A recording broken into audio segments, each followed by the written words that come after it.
Kamusta, wonderful bookworms all over YouTube? My name is Gerald. Welcome to another video. Energetic si bakla. Nag-shake ng ganyan.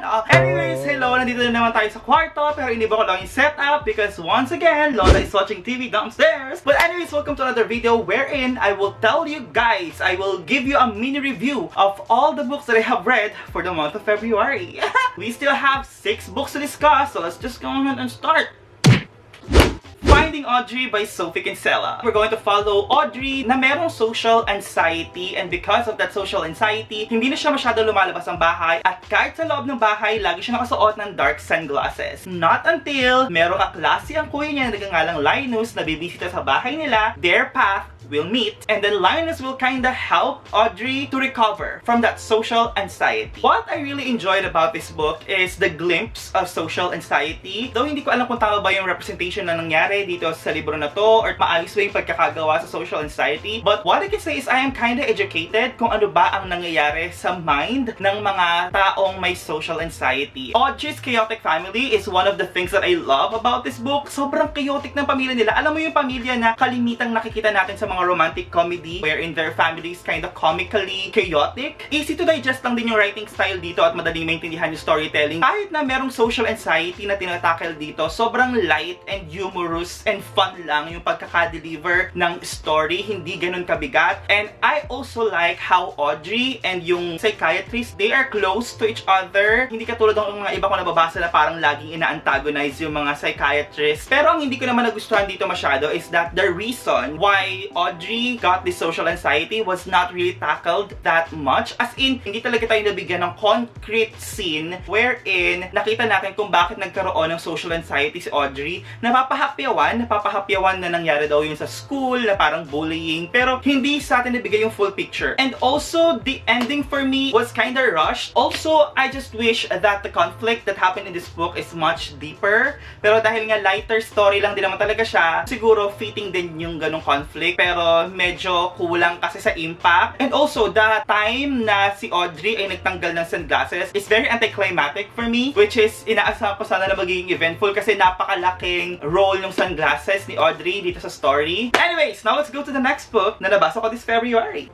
The Death of Vivek OG by Ayusin and medj. This is a story about the death of Vivek OG and the reason why, ano ba ang mga eksenang nangyari that leads to Vivek OG's death. One of the things that I enjoy the most is that it happened in Nigeria, and talagang na-educate ako on mga tradition na meron sa Nigeria. This book took me to Nigeria and I really enjoy that. I feel like I am in Nigeria. I can smell Nigeria. I can feel the sun from Nigeria. That is because of the writing style of Ayusin, which is, I believe, is super effective. Medyo poetic din in a way. I enjoy that. And also, can we talk about the way Ayusin and medj write this Filipina character? Because, bitch, the representation is not eating adobo, eating sinigang kind of Filipino representation. No! It is a representation of small things that you can really identify na, bitch, that's very Filipino. And oh my god, let us talk about a very unconventional love that we have in this book. This unconventional love made me question my morals and my beliefs. And I love that sa libro, oh my god. Sobra talaga akong na-torn sa love na meron kay Vivek OG at sa love interest nga dito sa libro na to, because a lot of people are looking at it as wrong. And also, kahit ako, parang in my belief, that is wrong. But nung binasa ko tong libro, I also realized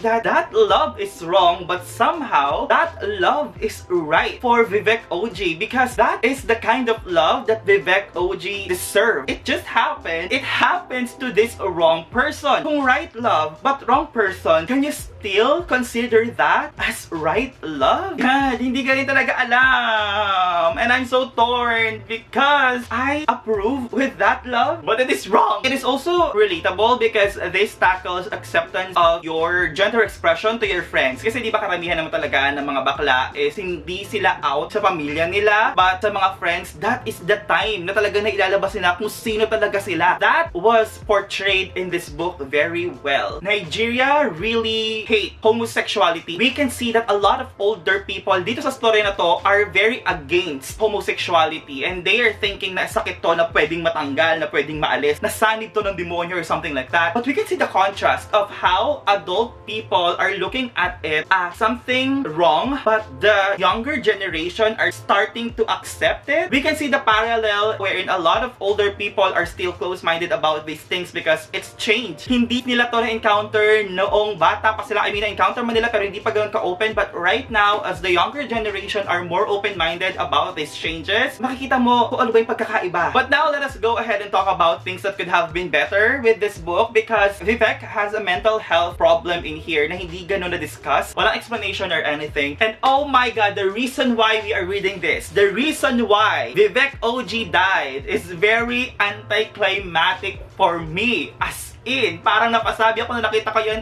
yun yung kinamatay. Ganun lang siya. Yun na nangyari, kinamatay. I got kinda angry with how selfish and stubborn Vivek is. Yung dahilan ng pagkamatay ni Vivek, pwede nating maiwasan yun eh. Pwede maiwasan yung pagkamatay na yun ni Vivek, but because Vivek is so stubborn and so selfish, that happened. But all in all, I really enjoy this book. I love the message that it is giving us. I love the lessons. I love the realizations that binigay sa akin ng libro na to. And because of that, I am keeping my eye on you, Aikweki. And actually, umorder na ako ng isang libro ni Aikweki Medj, yung pet. And I'm really excited to have that. I gave this book 4 stars. Kulangan ako sa reason kung bakit namatay si Vivek. Next book that I have. Okay, medyo excited ako dito sa libro na to. Na-discuss ko na rin to sa isa kong video, which is a reading vlog. But let's talk about No Exit by Taylor Adams. May reading vlog ako na diniscuss ko to at na-review ko na rin to. So if you want to know my thoughts about that at kung ano yung nangyari sa buhay ko, so reading vlog na yun, andyan siya sa taas, I'll link down below. But oh my God, binigay ng No Exit sa akin ang mga gusto ko sa thriller. Pinakabong ito ang aking dibdib. Talaga namang ako ay kinakabahan para sa mga character. Pinagpapawisan ako para sa mga characters. This is giving me actions after actions after actions kind of a moment, and I really appreciate that. Oh my God. Alam niyo ba, merong time na binabasa ko tong libro na to na ayoko siyang i-pick. Not because I am on a reading slump or tinatamad ako, but because iniiwasan ko talaga siya dahil kinakabahan ako ng sobra dito sa character, sa mangyayari sa character. We're going to follow Darby Thor na papunta sa Utah kasi yung nanay niya is may cancer. So habang papunta siya dun sa Utah, siya ay naka-encounter ng snowstorm. And because of that, kailangan niya munang huminto dahil hindi siya makakapunta sa Utah because of the snowstorm. Meron siya ngayon nakita dito remote highway rest stop. And then dun sa rest stop na yon is merong 4 strangers kasama niya na na-stranded din. So ngayon, itong si Darby gusto niya maghanap ng signal kaya lumabas siya doon sa rest stop na yon. At naloka siya sa nakita niya sa isang van. Dahil sa isang van, merong isang bata na nakalagay sa kulungan, isang bata na kinidnap. And now, Darby will go into that rest stop trying to identify kung sino ba ang kidnapper ng batang iyon. Sobrang action-packed nitong libro na to. Okay, sasakalin ka ng aksyon sa librong ito, sinasabi ko sa'yo. Medyo naloka nga ako nung binasa ko to kasi first 3 chapters pa lang nalaman na natin kung sino yung may-ari ng van, kung nasaan yung bata. So sabi ko, oh my God, akala ko ba magre-revolve tong story na to sa pag-identify ni Darby kung sino ba ang may-ari ng van. Pero bakit identify agad natin kung sino ba ang may sala sa first 3 chapters pa lang? Medyo disappoint ako, di ba? But oh my God, sabi ni Taylor Adams, bitch, marami pa akong tinatagong alas para sa'yo. Sabi niya gano'n. Dahil ang daming mga twists and turns na nangyari dito sa storyang to, and I was like, Taylor Adams, I'm not ready, but give it to me, bitch. Yung actions na nangyari from start to ending, it will keep your heart racing. And I was like, Taylor Adams, thank you. You can choke me, you can step on me. I want your next book because this is really amazing. Basta, basahin mo ito siya. Ito siya. Sige na, kunin mo na. No exit. Sige, basahin mo, girl. It's so good. 5 stars. Okay, next book that I have read for Last to Die by Tess Jerickson. Binasa ko ito at the same reading vlog wherein nung binasa ko yung No Exit. Yes. So itong Last to Die is a part of a series. Each book in that series can be a standalone. This series we're going to follow this Detective Rizzoli and this pathologist Maura Isles. Silang dalawa yung magka-partner to solve crimes. And in this book, we're going to follow them as they are investigating what's going on with these 3 kids' life. Itong 3 batang ito ay pinatay ang mga magulang nila. But they are not related, ha? They are living living on different parts of the world, pinatay ang magulang nila, tapos napunta sila sa ampunan. Nung naampon silang tatlo, on the same year, pinatay din ang mga umampon sa kanila. Bakit itong tatlong batang ito ay may same past? Bakit parehas ang nangyayari sa kanila? That is what we are really going to follow in this book. I really enjoyed it. Binasa ko to after No Exit, at kung yung No Exit, binibigyan ako ng actions after actions after actions. This one is just a subtle, investigative kind of thriller. Sinasabi ko nga sa inyo, di ba, ayoko ng mga thriller na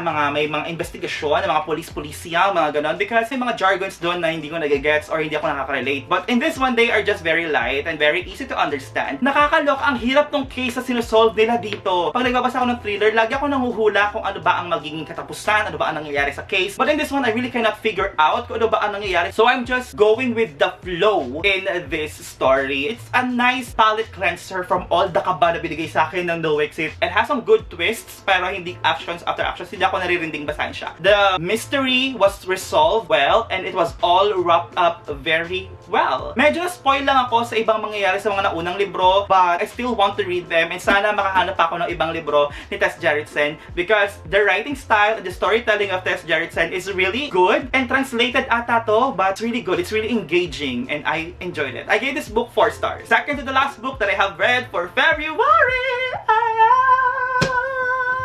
Pachinko by Jean Lee. Yeah, we have discussed this book on Kat's channel, her bookish sites, Treehouse, because it is Trio's book of the month for February. This is a historical fiction. We're going to follow 4 generations of this family, of this Korean family living in Japan. A very character-driven family saga. Excuse me. Throat! Come on, participate. I mean, hindi ko to i-pick up if not for Treehouse. Nakakatawa because I enjoyed it. It's a thick book, ang Ma'am Sugar. It's 500 plus pages, but I enjoyed it. Hindi ako na-bored at hindi ko naisip na i-DNF itong libro na to. That means that this book is immersive and enjoyable. Kahit na historical fiction siya at kahit na makapal siya. But anyway, ang talagang nagpakapit sa akin sa libro na to are the characters. The characters are very real. They are very raw. You can distinguish each other. Like, they have their own characteristics. Para akong nanonood kung paano lumaki o lumago ang family tree ng pamilyang ito. It also made me realize how hard it is for diaspora people to, you know, have an identity. Okay, let me explain. Because dito kasi, di ba, Korean sila, but they are born in Japan. Dito kasi sa Japan, parang hindi sila ganun katanggap because they are Korean. And then, pagpunta nila ng Korea, dahil sila ay lumaki sa Japan, hindi sila ganun katanggap sa Korea kahit na yun ang bansa nila. It's really hard for them to have their own identity because these two sides of their identity are not fully accepting them as who they are. So, diba, ang confusing, ang struggle din nun. And yun talaga yung na-realize ko sa Pachinko. I want to talk about some specific characters in this book because I want to share with you all the emotions that I am feeling about them. Pero naisip ko rin kasi kung hindi nyo pa nababasa tong libro, paano kayo makaka-relate sa mga pag-rant ko dito sa mga characters na to? So, if you already read the book and gusto nyo malaman yung mga thoughts ko about specific characters, especially Hansu and Yoseb and Noah, go ahead and watch our live show sa Treehouse, link down below. Anyways, I gave this book 4 stars because I also kind of feel like the ending or the last part of the book was kind of rushed. Every chapter, we are jumping gears apart. So parang medyo madali at siniksik siya. But all in all, I can still understand the characters. I can still follow their story. But I think it's kind of rushed. Now, the last book na nabasa ko for February, nasingit ko tong libro na to because it's just a short read, and that is Things We Lost in the Fire by Mariana Enriquez. Binili ko tong libro na to without knowing anything but because Kat suggested this to us sa Boodle GC namin. Okay, so wala talaga akong alam kung tungkol saan tong libro na to. Not until sinimulan ko siyang basahin nitong last week of February and I found out that this is a horror anthology. I was shocked but I'm also excited because this is a horror anthology that happens in Argentina. It has 12 short stories and also translated din pala to. What I can feel about these stories are almost all of them feels incomplete. Sobrang bitin. This is the kind of horror story na alam mo yun, parang nanonood ka ng horror story na gawa ng Japan wherein sobrang ganda ng build-up ng mga eksena, nakakatakot yung mga napapanood mo, pero pag natapos na yung movie, you will be like, ha? Tapos, yun na yun. Every short horror stories, ang ganda ng build-up. It's really intriguing. But when it comes to the end, it was like, ganun siya matatapos. Sobrang bitin niya. Sobrang bitin ng delivery. But I believe some people like that kind of stories wherein ikaw mismo yung mag-iisip kung paano ba matatapos yung storya. But I am not that kind of reader. I want conclusions on each book that I am reading, especially in horror or in thriller. It discusses a lot of things at hindi lang siya yung horror na parang supernatural. It's also the kind of horror na very human. Kung meron na talaga sanang conclusion ang mga istoryang to, this is going to be a very wonderful reads. But nakulangan talaga ako. I am left hanging sa mga karamihan sa storya dito sa anthology na to. So I just gave this book 3 stars yata or 3.5. I don't know. Ito na ang 6 na libro na nabasa ko for this month. And what I can say is that I am really on the go, on the run. Sa pagbabasa because February is just a short month. It's 28 days, but look at what I have read. So ito na nga ang 6 na libro na nabasa ko for the month of March. And what I can say is that I enjoyed most of the books that I have read. And I'm excited for what March brings. Tama ba? For what March will bring. Basta, excited ako sa mga librong mababasa ko this March. Kayo ba mga mamshigil, ano ang pinaka-nagustuhan nyong reads for the month of March? Ano ba yung pinaka-ayaw nyo this month of March? Just comment that down below. Let's talk on the comment section. And that is it for today's video. Thank you so much for watching. If you enjoyed, please give this a thumbs up. And don't forget to subscribe for more bookish content like this. Kung gusto mo makasali sa mga pakulo ko sa videos, you can follow me on my Bookstagram, Gerald the Bookworm. At kung gusto mo makita yung mga pagkakalat ko sa Twitter, you can follow me on my Twitter as well, Gerald the Bookworm. Lahat ng link nandun sa baba sa description box.